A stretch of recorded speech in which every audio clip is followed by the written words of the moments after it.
Hello, everyone, and welcome to the Jeffrey Epstein Show. I'm your host, Bobbycapucci, and this is a morning update. When Ghislaine Maxwell was first arrested in New Hampshire, I automatically pointed out that Montreal was an obvious hub for her. And there were a lot of people who were looking at me sideways, considering there hasn't been much talk, obviously, of Epstein and Maxwell in Montreal. Well, I had heard from a few little birdies that wasn't the case. I had heard that Jeffrey Epstein did have some contacts in Montreal. And then, logically thinking, you would have to connect the dots and say to yourself, a high-profile person like Ghislaine Maxwell, who is French herself with French citizenship, most assuredly has contacts in Montreal. And when all of the pieces start to come together, and you look at the whole entire picture, it's rather obvious, at least to me, why she was in New Hampshire. She could have been anywhere else in the country, anywhere.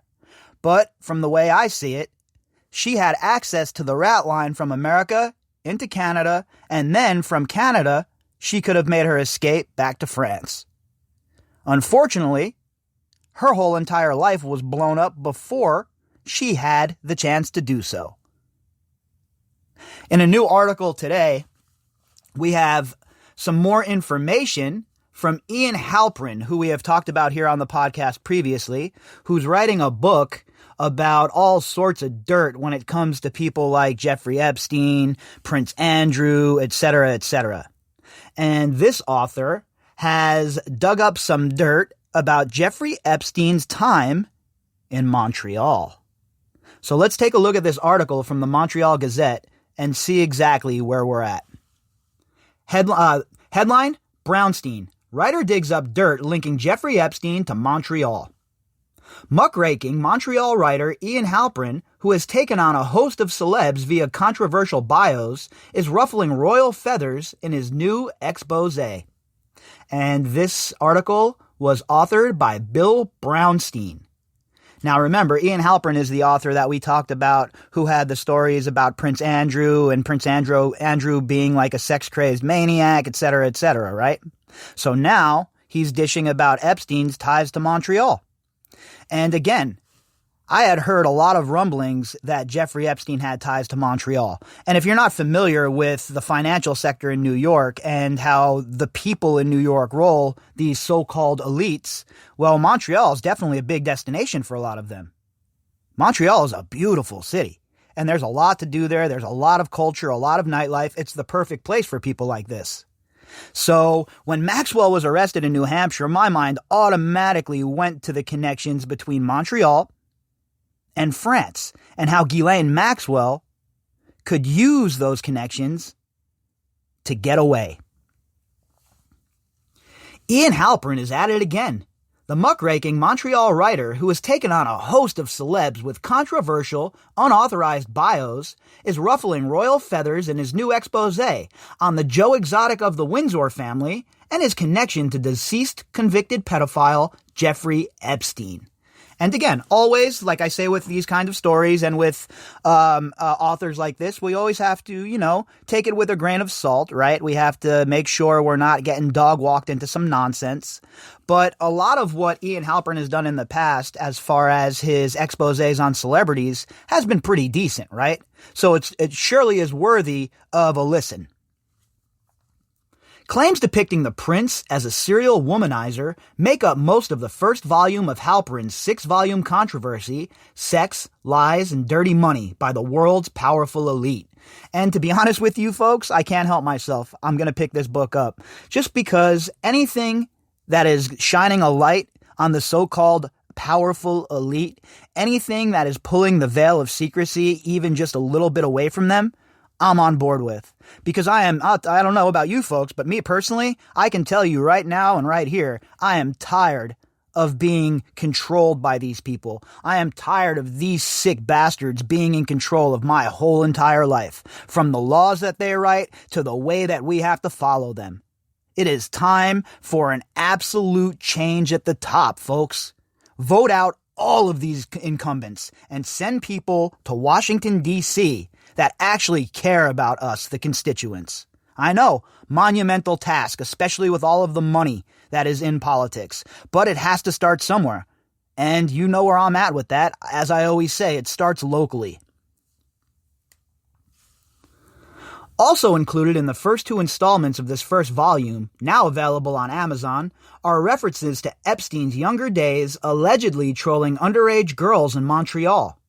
These revelations come from interviews done with Epstein for Halperin's 2002 book, Bad and Beautiful, on the sordid side of the world of modeling. So right from Epstein's own mouth about Montreal, folks, all right? You get it right from his mouth. And again, when you add up all that circumstantial evidence, rather obvious that these people were hanging out up in Montreal. I know colleagues from my time spent working in that disgusting sector called the financial sector that these people love going up to Montreal. It's a big deal, right? They love it. So when the whole entire New Hampshire thing broke, my mind automatically jolted and I started wondering, what was the connection? When I first met Epstein, he told me Montreal was where he first started, recalled Halperin, now based in Miami. He said, if not for Montreal, I would have never gotten into all of this. And again, remember, Bob Maxwell and his connections. What, you don't think Bob Maxwell had connections in Montreal, folks? Stop it, okay? Bob Maxwell was highly connected, and I don't think enough spotlight has been put on him as far as the beginnings of this whole entire trafficking ring. The very beginning, the origins. We've talked about Les Wexner a lot here on this podcast, right? About him being a bagman and him helping Jeffrey Epstein out.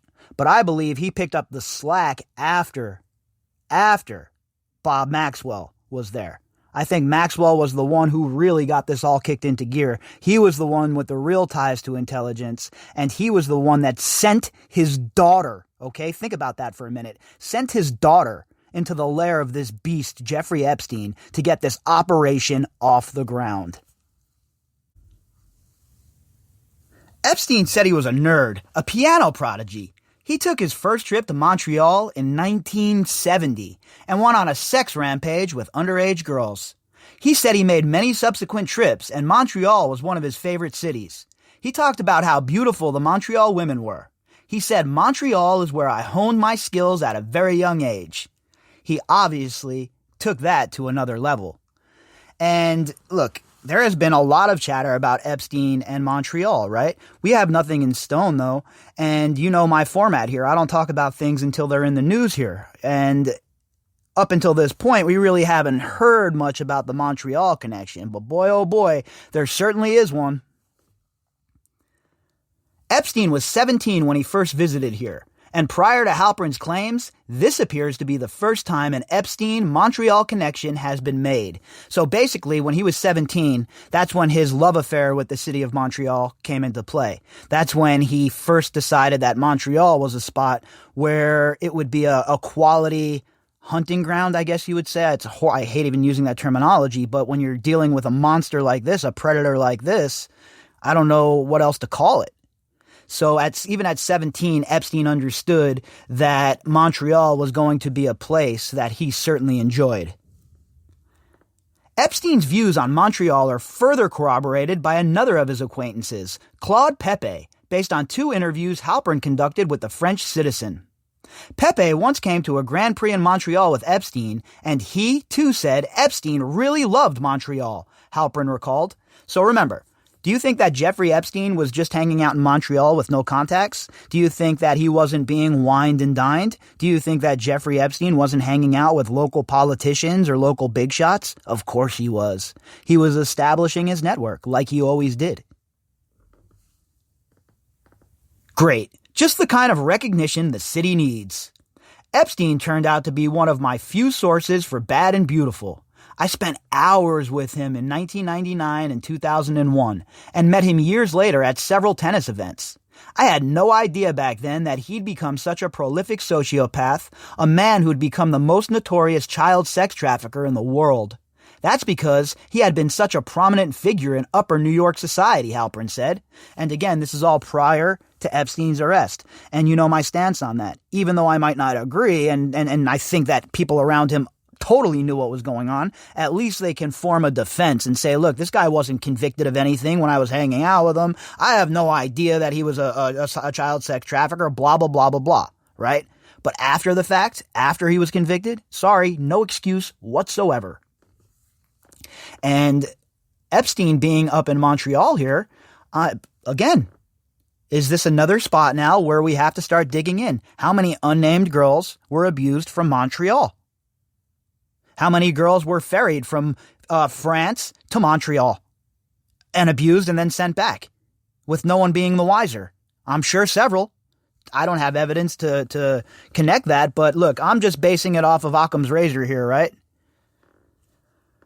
What I remember most is that he was open in talking about underage girls and how it should be decriminalized, about how he lived in the wrong time and that in other times in history it was perfectly acceptable. He didn't really try to hide his addiction to underage girls, and we see the same shit from Dershowitz, right? Trying to lower the age of consent.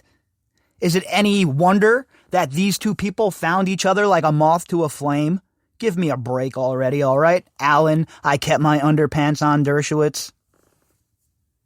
Halperin's primary focus in the first volume of Controversy is Prince Andrew.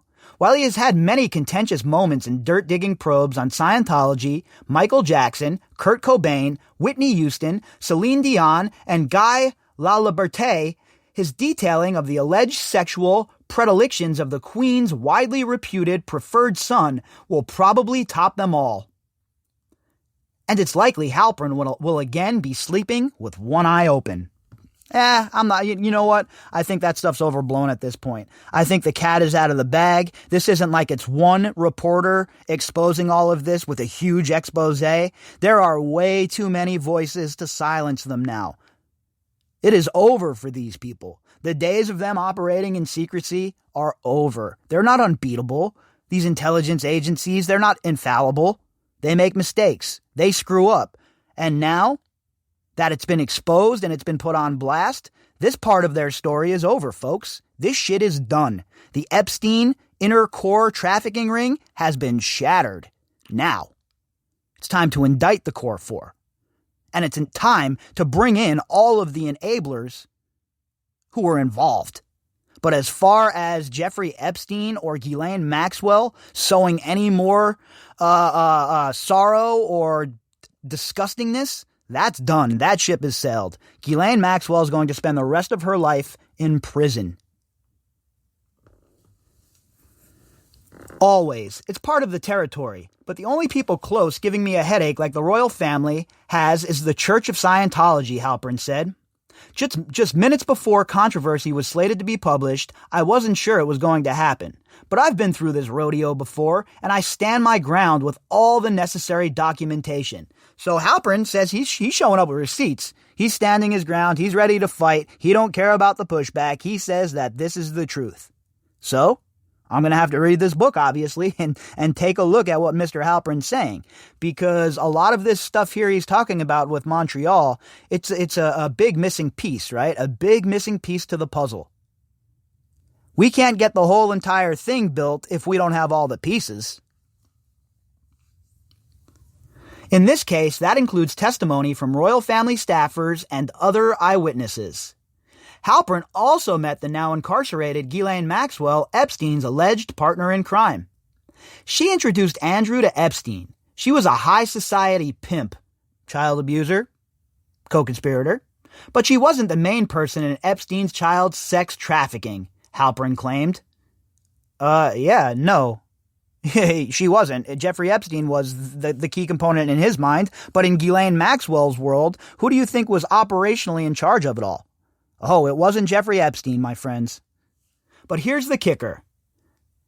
Halperin asserts that while Andy is one randy fellow, he is not a child rapist, based on Halperin's evidence that the Prince chief accuser, Virginia Roberts, was 18, not 17, and therefore not a minor.